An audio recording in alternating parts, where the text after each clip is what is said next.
Welcome back. Hope you're all doing well. It has been a while, I know, and I'm going to update you on what I'm doing and why I'm doing it. But right now I'm sitting here waiting, and I've been sitting here for over 2 hours. And I don't do a lot of this. That's one of the main reasons I like power only. You hook up to a trailer and you go, and you drop it at the other end. This particular time I'm here at this just huge construction site. There's at least 200 different contractor trailers when you pull in this place, and this is like a $17 billion project. And probably shouldn't say where it's at or what it is, because they probably don't want me filming in here, but you can't really see anything from this angle anyway, just a bunch of cranes. So I'm sitting here waiting, and lots of times in power only, you'll show up, there's nobody there, you hook up to a trailer and you leave, and you drop it and there's nobody there. So you make up your own BOL. But this particular case, it's not going to work out, because this place has some heavy duty security, and they have to inspect the trailer inside and out before you go into the site. So I contacted this guy where I'm supposed to meet. Oh, that's a nice mud flap. It's just tied on with a string and hanging back there. And he was supposed to be going over, making sure I had a place to park the trailer, and then coming back to get me, and that's been an hour and a half ago. So obviously something's gone wrong there. But yeah, just sitting and waiting. I'm already into detention. I'm not sure what that is. I have to go back and look at this Raycon to see what that is. But right now it's very difficult to make a schedule where you've got several different loads booked back to back, because the rates, the load counts are so low.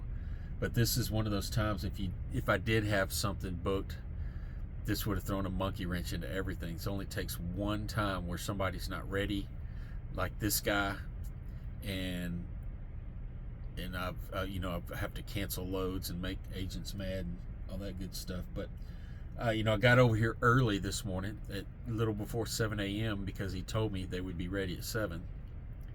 And it's about 9:30 now, but and here I am, I'm sitting here, and I thought, hey, I'd get in here at 7, be out at the latest at 8, and be right there when, people start putting loads on the load boards. But no bueno pukaka. So I'm back to power only, and I got back in a big truck about 2 months before I really wanted to. My plan was to, right at this point of the year, to make the big change, either get back in a big truck or go full out on the hotshot. So last year, if you haven't seen my last videos, but last year I sold my big truck. I got about 80% of what I bought the truck for. So I sold the big truck with a plan to buy a small box truck, and I had a very particular type of box truck in mind. And when I sold it, I went out and got the box truck, and for about the first month and a half, 2 months, it worked out really well, because I was about 2 months ahead of the curve. There were a lot of people who had the same idea. And so about 2 months into it, it got so bad. There was so much competition, so many new people coming in, that if a load dropped on the load board and you didn't call on it within 10 seconds, you lost it. And there was, it was almost no negotiating done on these loads, because if you started negotiating, the phone would ring in the background and the other agent would give it away to somebody else. So at that point, went to plan B, and one of the reasons I got that box truck was I had a brake controller installed on it and a hitch. And so I bought a 20-foot hotshot trailer, And I was doing both. I was getting partials for the box truck and the hotshot trailer, and that worked good for about another month, month and a half. And I realized at that point that I was getting 0 loads for the box truck, and the only reason that I kept driving it for any longer than that was because I had a nice little sleeper I had built onto it. So I made the decision to go ahead and just do straight hotshot from there on. And I jumped in my pickup truck and was pulling the 20-foot trailer. I was getting 17 miles to the gallon for the most part. And the only problem with that was sleeping in the back of that truck, which I'm over 6 feet tall, and it's not a comfortable situation. But other than that sleeping situation, that was very, very nice. I could go into any gas station, go into any restaurant.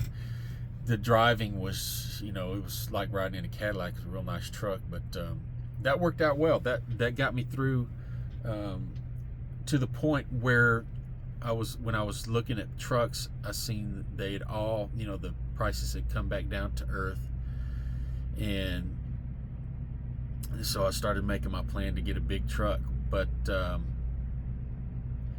I was talking to a friend of mine a few months ago, and he had parked his truck. He'd actually driven under my authority for a while. He had parked his truck because he needed to spend more time with his family and be closer to home. And he made me a deal I couldn't pass up, and so here I am. I got into it a couple of months before I wanted to, and it's been a struggle. If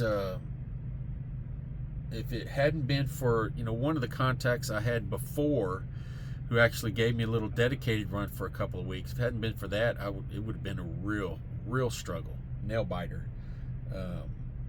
But I still have the hotshot rig at home. I still have my box truck, so those I could always go back to if this just if the bottom dropped out of everything. I'd have to go back to that just to try to keep it simple and save some money. But that's where we are. We're back in the big truck doing power only, with the plan of in end of January, maybe February, buying a flatbed trailer and doing that full time. So I got off of YouTube. That's a painful subject, YouTube. I love it and I hate it all at the same time. I learned so much from YouTube. And occasionally I enjoy doing these videos, but I'm not one of those guys who will show you my personal life every single day. My personal home, my personal whatever's going on, like a reality show. I'm just not going to do that, and I'm not going to put up a video every single day. Once a week is more than enough for me. It gets even monotonous for me to do that. But one of the main reasons I just stopped making videos is they stopped paying me, and I didn't realize it for several months because it's not a whole lot of money per month. But when you add up 7 or 8 months, it turns into a pretty good chunk of change. And when I did notice it, that's one of the things about YouTube is, man, that guy's flying. They don't have a phone number that you can call. You can't just call somebody up and say, hey, you forgot to send me my payment. And, they type it up. Oh yeah, we'll send it right over. There's nobody you can call. And when you send them an email, you might as well just be pissing in the wind, because I sent them at least 20 emails, never got a single response. And I'm sending it to the right email because they've answered me before on that one, but it's frustrating because they're still running ads on all my videos. And then out of the blue, about 2 months ago, I started receiving my payments again, but I never got any back pay for the 7 or 8 months where they didn't give me any money, and they never sent me an email saying, hey, you've been demonetized or anything like that. So a little bit frustrating. But like I said, I love YouTube because I can anything I want to do or learn, I type it in there, and there's a video of somebody teaching me how to do it. And so I'm not going to quit YouTube over, a couple $100 a month, but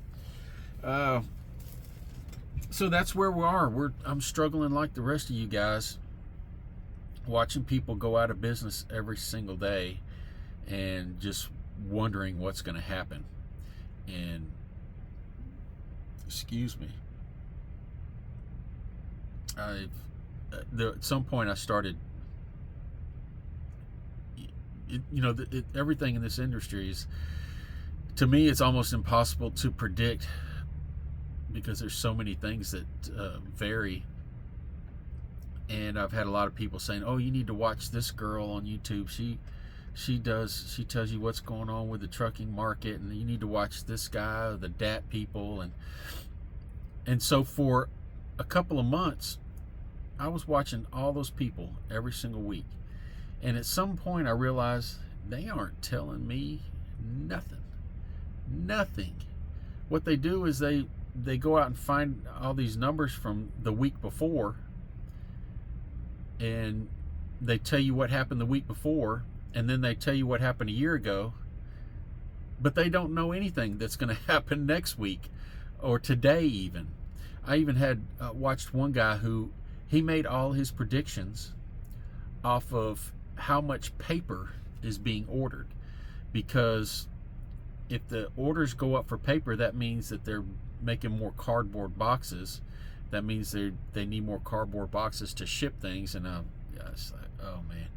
But every single one of them, they run these titles, what's happening in the freight market. They should put in there what happened in the freight market, because none of them will give you a solid prediction, because none of them know. They're in the same boat we are. And most of them are just trying to get YouTube clicks to make money off of YouTube, because they're not making money in the trucking industry. And so that's, anybody that tries to compare what's happening today with what happened last year or the year before, you're just pissing in the wind, because the pandemic changed everything. So now we're just, in my opinion, we're just waiting for a normalcy and a change in the commander-in-chief next year. Not to get it heavy into politics, but we definitely need somebody who knows where he's at on a daily basis, and who's not threatening to close down oil companies. So I'm struggling like the rest of you guys, hustling, trying to get back in the groove and get all my contacts back. And it's funny that just in 1 year I had a couple of contacts that are completely out of business, just that were doing very, very good, had loads all the time, and now they're completely gone. And maybe that's what needs to happen. Is, I hate to say it, and I'm not wishing this on anybody, but so many people got their authority when things were going great. Everybody jumped into it. And not only that, but I think what has affected it over the past year and a half, and that's coming to an end, is all the people who got these government loans. If you just now getting into trucking, when the pandemic hit, they offered all these, I think it was called the EIDL loan, or I forget what it was called exactly. And at first I wasn't going to apply for it, and then I said, well, let me see what I could get. And so put my name in, and they sent me back an email saying, hey, you can get $85,000. And I procrastinated about that. I thought, well, I had everybody tell me, hey, get it and just put it in your account. And I ended up not getting it. But I know a lot of people that got it, and some were smart with it, and some weren't. They went out and spent it on everything except for their business. And I think that's the only thing that's kept a lot of companies, these trucking companies like mine with just one truck or one or two trucks, I think that's the only thing that's kept them going for the past year, is they still have a little bit of that money left. Otherwise, there would have been a lot more people out of business by now. And the sad thing about that is people that took these loans, now they owe $100,000 on principal, but when they end up paying it back, whatever it is, $600 or $700 a month over the period of 30 years, they're actually paying back over, well over $200 up to $300,000 on a loan that they have no more use for. It's sad, but that's my belief, that a lot of people are still being propped up and have a little bit of that money left. And when that's gone, you'll see just a wave of people going out of business, because with these rates and these load counts, you're not going to last long if you've got a high overhead and you're not hustling. So enough of the bad news. Hopefully my contact will get here soon, and we'll see you guys next week.